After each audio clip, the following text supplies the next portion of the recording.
When considering upgrades, whether it's for replica sets, sharded clusters, or anything else, always, always, always read the release notes and read the upgrade notes. This is less urgent if you're just upgrading a point release 2.4.8 to 2.4.9, but I would still recommend it as an operational best practice. You should always read the release notes and the upgrade notes thoroughly, particularly between major releases.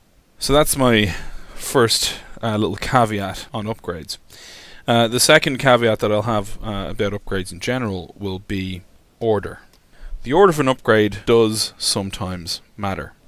Now, 2.4 had a strict order for upgrades. You had to upgrade the config servers first. You had to then run a process on those config servers to update the metadata to the version that 2.4 actually expected. Now that's all outlined in the upgrade notes, but there was a strict order, and this was an upgrade order requirement. So this is one of the reasons why you should always read the release notes and the upgrade notes. So there's an actual upgrade order requirement. You're running in a sharded cluster and you're upgrading to 2.4. We try to avoid these things. As a general rule, it's a bad idea to have such a strict and linear series of steps during an upgrade for a complex system. So it is something we try to avoid. Sometimes it's unavoidable, and when it is unavoidable, we will call out what that order is.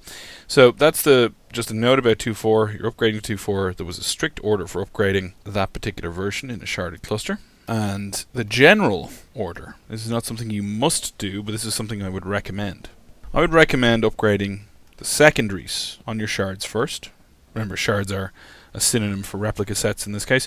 So upgrade the secondary of your shards first, then upgrade your primaries.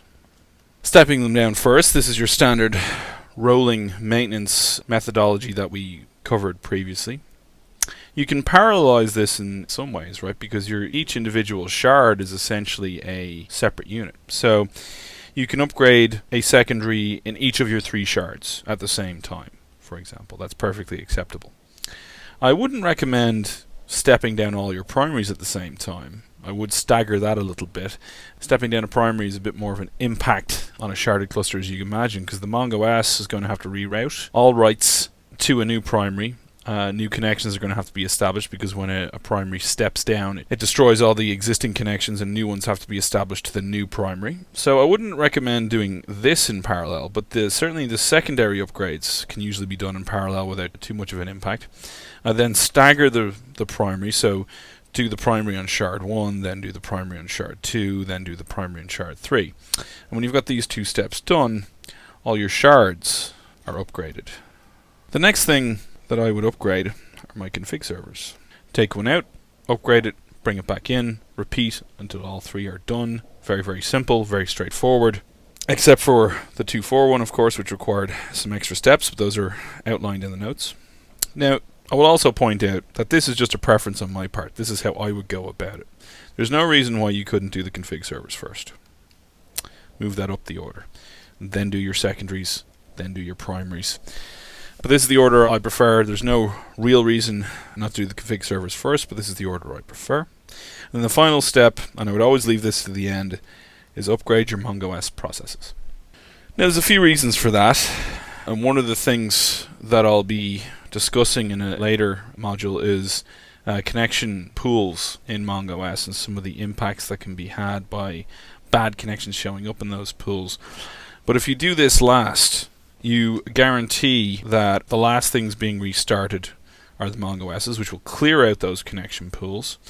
The other reason to leave these to last is usually this is or not usually, but in most cases, this is the most common process you've got out there. You might have 100 MongoS processes to upgrade, and you're going to have to roll through all of those, get them all upgraded to a particular level, etc. So, config servers is just 3 of them. Secondaries, you'll probably have 2 per shard, so if you've got 3 or 4 shards, that's 8 or 6 secondaries. If you've got 4 shards, it's 4 primaries. So there's not a lot of volume being done here. There's not a huge amount of work. However, if you're going to upgrade 100 MongoS processes, that's a good bit more of coordination. You certainly want to know that all of this other stuff would work before you go and rotate through those. So I'd leave them to last, and once you have upgraded all your MongoS processes, you're done.